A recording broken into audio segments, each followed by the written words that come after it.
In today's tutorial, I'm going to show you guys how to resolve if your Windows 10 or Windows 11 laptop, tablet, or desktop computer is not playing sound through the headphones, Bluetooth, or speaker device. So this should hopefully be a pretty straightforward process here, guys. And without further ado, let's go ahead and jump straight into it. So all I have to do is open up the search menu, and you want to type in settings. Best result, come back with settings. Go ahead and open that up.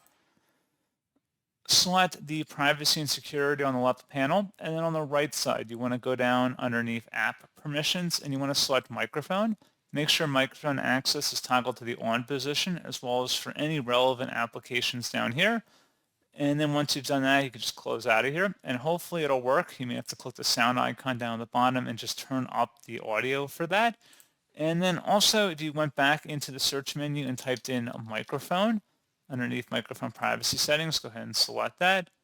Something else you can try to close out of here and open up the search menu and type in audio input. Should be an audio input volume control. Go ahead and select that.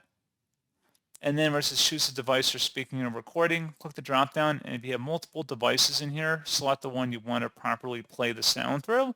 And you can also pair a new device by selecting add a device if it's a Bluetooth based connection. And that's pretty much it. So, as always, thank you guys for watching this brief tutorial. I do hope that was able to help you out, and I do look forward to catching you all in the next tutorial. Goodbye.